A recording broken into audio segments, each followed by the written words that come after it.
Assalamualaikum warahmatullahi wabarakatuh. Pada hari ini kita akan belajar mengenai tekanan osmotik dan sifat koligatif larutan elektrolit. Oke, kita pertama akan lihat tekanan osmotik.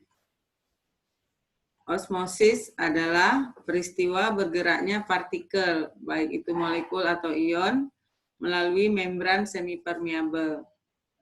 Nah, membran semipermeabel adalah membran yang hanya dapat dilewati oleh partikel yang kecil atau pelarut, tetapi menahan molekul yang besar atau zat terlarut. Nah, di sini kita lihat istilah isotonik. Ini dua larutan yang mempunyai tekanan osmotik yang sama. Ini contohnya pada cairan infus. Nah, hipotonik, larutan yang memiliki tekanan osmotik yang lebih rendah dari larutan lainnya.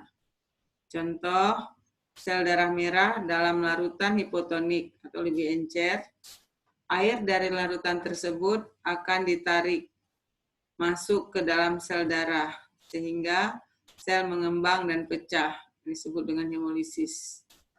Kemudian hipertonik, larutan yang memiliki tekanan osmotik lebih tinggi dari larutan lainnya. Contoh, sel darah merah dalam larutan hipertonik atau lebih pekat, air yang terdapat dalam sel darah akan ditarik keluar dari sel sehingga sel mengerut dan rusak atau disebut dengan krenasi. Kita akan lihat hubungan tekanan osmotik dengan konsentrasi larutan. P sama dengan M kali R kali T, di mana P adalah tekanan osmotik, M adalah molaritas, R tetapan gas 0,082 liter atm per Kelvin kali mol. Lalu T adalah suhu dalam Kelvin. Kita lihat contoh soal.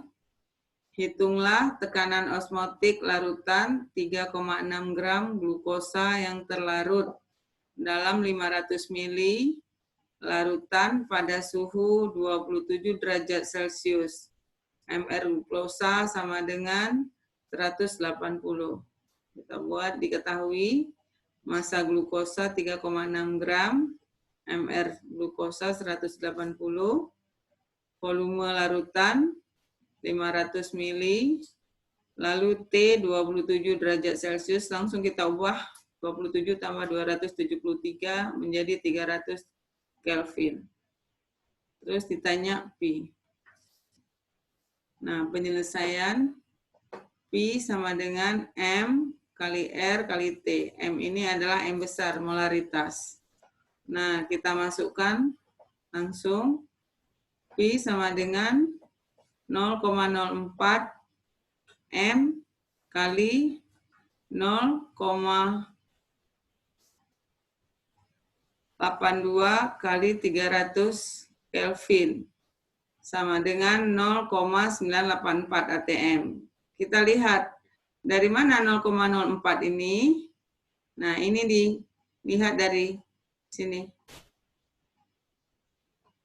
Mol sama dengan gram per mr sama dengan 3,6 per 180 sama dengan 0,02 mol.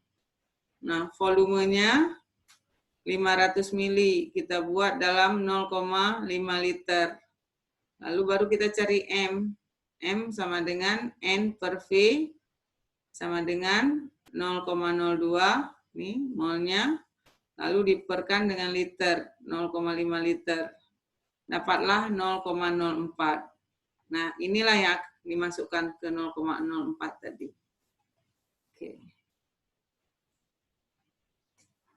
Sifat koligatif larutan elektrolit. Nah, sifat koligatif larutan yang kita pelajari adalah sifat yang hanya bergantung pada jumlah partikel zat terlarut dan tidak bergantung pada jenis partikelnya. Suatu larutan yang berbeda jenisnya, namun memiliki jumlah partikel yang sama, akan memiliki sifat koligatif yang sama. Contoh, larutan HCl 0,1 M, NaOH 0,1 M, NaCl 0,1 M, glukosa 0,2 M. Meskipun nilai kemolarannya berbeda-beda, keempat larutan tersebut memiliki jumlah partikel zat terlarut yang sama, sehingga keempat larutan tersebut memiliki sifat koligatif yang sama. Ini bisa kita lihat, kenapa mereka sama. Ini HCl, karena dia elektrolit, dia terion. Nah, 0,1 terion menjadi 0,1, 0,1. Ion plus dan min. Maka dijumlahkan menjadi 0,2. Begitu juga NaOH. Nah, 0,1, 0,1. Ini terion, ion ini satu, ion ini satu. Oke, maka jumlahnya 0,2. NaCl. Nah, terion menjadi Na plus tambah Cl min. Sama, 0,1, 0,1. Menjadi 0,2. Sementara glukosa ini tidak terurai, tidak terionisasi. Ini adalah non-elektrolit. Jadi, dia nilainya 0,2, tetap menjadi 0,2. Dan kita lihat semuanya sama. Makanya mereka memiliki sifat yang sama. Oke. Dalam konsentrasi yang sama, larutan elektrolit mengandung jumlah partikel yang lebih banyak dari larutan non-elektrolit. Sebab dalam larutan elektrolit, zat terlarut akan terionisasi. Harga sifat koligatif larutan elektrolit akan lebih besar daripada sifat koligatif larutan non-elektrolit. Nah, perhitungan sifat koligatif larutan elektrolit dikalikan dengan faktor Van Hoff. Ya, ini dia I sama dengan 1 tambah N kurang 1 kali alfa. Di mana I adalah faktor Van Hoff, N adalah jumlah ion, alfa adalah derajat ionisasi. Maka kita akan masukkan semua. Delta TB sama dengan KB kali M kali I. Delta TF, KF kali M kali I. P, M, RT kali I. Oke. Nah, kita langsung lihat contoh soal. Dalam 250 gram air, dilarutkan 1,9 gram MgCl2. Ternyata larutan membeku pada suhu minus 0,372 derajat Celcius. Jika tetapan titik beku molal air 1,86 derajat Celcius per molal, tentukan derajat ionisasi MgCl2.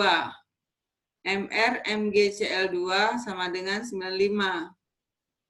Diketahui P sama dengan 250 gram. Massa MgCl2 1,9 dengan Mr 95. Delta TF min 0,372 derajat Celcius. KF sama dengan 1,86 derajat Celcius per molar. Yang ditanya alfa. Nah, di sini kita lihat delta TF sama dengan KF kali M kali I. Kita langsung masukkan 0,372 sama dengan 1,86 kali 1,9 per 95 kali 1000 per 250 kali I. Didapatkan I sama dengan 2,5. Nah, kita buat rumus I. I sama dengan 1 tambah N kurang 1 kali alfa. 2,5 ini dimasukkan menjadi I, lalu 1 tambah. N di sini jumlah ion. Ini bisa kita lihat nih, MgCl2. Diionkan Mg2 plus tambah 2Cl min. Makanya jumlah ionnya 3. Nah, masukkan 3. Dikurang 1. Baru dikali alfa. Jadi 1,5 sama dengan 2 alfa. Lalu kita dapati alfa sama dengan 0,75. Oke, contoh soal nomor 2. Hitunglah kenaikan titik didih dan penurunan titik beku dari larutan 5,85 gram garam dapur atau NaCl MR 58,5 dalam 250 gram air. KB 0,52 derajat Celcius per mol. KF sama dengan 1,86 derajat Celcius per mol. Diketahui P sama dengan 250 gram, massa NaCl 5,85, MR-nya 58,5, KB sama dengan 0,52 derajat Celcius per molal, KF sama dengan 1,86 derajat Celcius per molal. Ditanya delta TB dan delta TF. Oke, kita lihat di sini. Delta TB sama dengan M kali KB kali I. Lalu kita masukkan 5,85 per 58,5 kali 1000 per 250 kali 0,52 kali 1 tambah 2 kurang 1 dikali 1. Di sini N-nya dari NaCl diuraikan menjadi Na plus tambah Cl min. Plus 1 min 1, jadi N-nya ada 2. Lalu kenapa 1 di sini alfanya? NaCl adalah elektrolit kuat, maka alfa sama dengan 1. Jadi Ibu ulang, 1 ini karena alfa elektrolit kuat sama dengan 1, 2 ini N dari NaCl yang memiliki 2 ion. Oke, kita lanjut 0,208 dikali 2 dan kita dapati 0,416 derajat Celcius. Oke, lalu delta TF sama dengan M kali KF kali I. 5,85 per 58,5 kali 1000 per 250 kali 1,86 kali 1 tambah 2 kurang 1 kali 1. Sama seperti keterangan tadi. Hasilnya 0,744 kali 2 sama dengan 1,488 derajat Celcius. Oke, soal nomor 3.